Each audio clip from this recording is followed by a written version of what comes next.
Xenos is handed a gold coin, the kind of reward a poor joker like him would normally never see in his entire life. His party leader tells him he hasn't done a thing lately.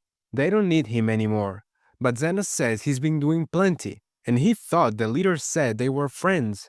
The leader laughs, saying Xenos is just as dumb as he was when he was a kid.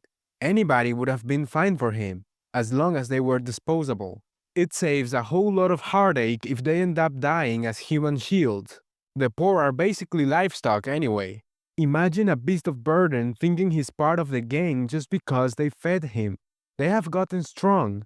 They are one of the most famous parties around. Xenos insists that's thanks to him, but the leader tells him not to take credit with his shady, self-taught healing magic. They have to make their party look good to the aristocracy and royalty from now on. He can imagine how they would react to having some peasant from the slums in their crew.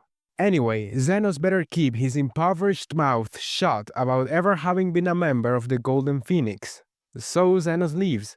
The scene then shifts to an elf being attacked by a man and a woman. Elves are rare, so they don't want to let her escape. But she manages to get away, until they shoot an arrow into her leg. She keeps resisting, so the man stabs her in the stomach. She's now dying.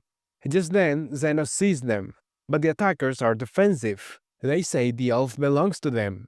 Xenos says he will buy her then. The woman likes the sound of that.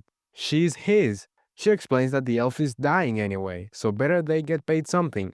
Xenos tells the elf he can fix that kind of damage. In fact, he already healed her. She can walk normally now. She's surprised it doesn't hurt and the wound is gone. She thought for sure she would die. He explains that he's a healer. All he had to do was take the arrow out, fix the damage, and seal the wounds. The name of the elf is Lily, and she wonders if Xenos is a famous healer. But he doesn't have a healing license. He's completely self-taught. Then Lily says she doesn't have a home, so he decides to take her to a restaurant. He doesn't order anything, using the excuse that he's full. But the truth is, he's broke. Right now, he's wondering what to do with her. Maybe an orphanage in the slums. But just thinking about how she would be treated there is enough to depress him. Just then, a wounded man stumbles into the restaurant asking for water. He's got a bullet hole and a large burn on his arm. He was shot with a magic gun. Xenos says it's more than a scratch, but it should heal in no time. Then, just like that, he heals him instantly. The man is stunned. He's never seen such an incredible healer. Grateful, he pays Xenos generously and tells him he will remember him. That moment makes Xenos realize something. The same way you pay a restaurant for the food you eat, a healer can be paid for their services too. He remembers how Lily said thank you when he healed her. That settles it. He's going to open a healing clinic. What she said made him genuinely happy. No one had ever thanked him like that before.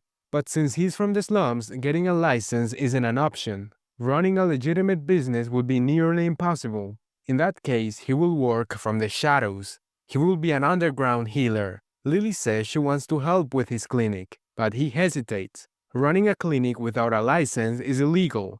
Should he drag an innocent kid into something like that? But she retorts that he already bought her. That makes him her master, so she's going to follow him. Or was he just planning to throw her out after paying for her? He has no choice but to accept, and she cheerfully promises that she's going to take such good care of him. Then they go searching for a place to set up the clinic in an abandoned part of town. After all, Xenos cannot exactly run an underground operation out in the open. They keep looking until they find a house that seems to be in decent condition. Lily is scared because she knows that monsters tend to appear in creepy places. For example, there are wraiths, the strongest type of undead. They look just like regular people, but they can kill you and turn you into a ghost that obeys them just by touching you. Still, Xenos likes the house. It has a roof, and that's more than he's used to.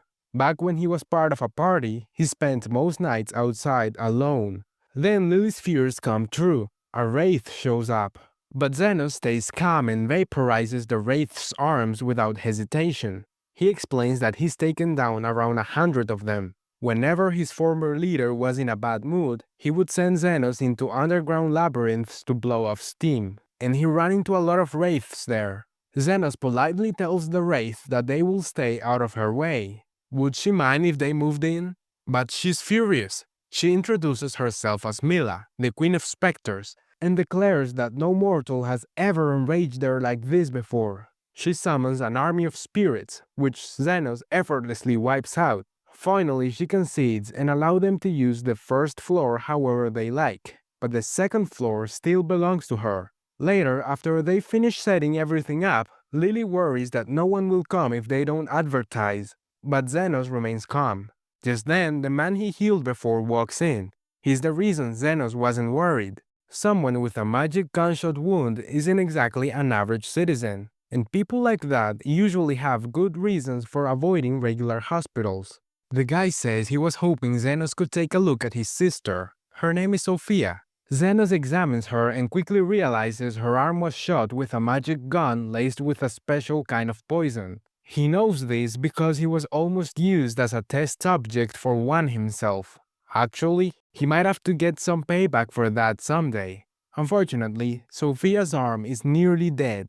It would be better to amputate it before the poison spreads further. He tells them the cost, 1 million. Sophia is furious at the ridiculous price. She's one of the 3 bosses who control the slums, the leader of the lizardmen, who steals from corrupt merchants and gives a portion of the loot back to the poor. But Xenos tells her not to get ahead of herself. He's not just amputating her arm, he's going to regenerate it. He gets to work. He summons a scalpel made of mana, casts a spell to act as anesthesia, cuts off the damaged arm, and regenerates a new one from scratch. Sophia is speechless. He has completely blown her mind. She admits she likes him and hopes he doesn't mind if she starts sending her people his way. And of course they will pay.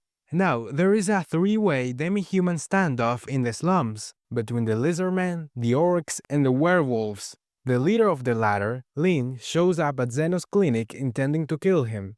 No matter how badly they beat the lizardmen, they keep bouncing back, and Lin suspects Xenos is the reason. But they cannot even touch him because of his defense magic. So instead, they try to bring the building down. Big mistake. Mila comes down and scares the life out of them. They realize Xenos commands a wraith and immediately bow before him. After they leave, an orc visits the clinic with a message. The head of the orcs, Lady Low, would like a word.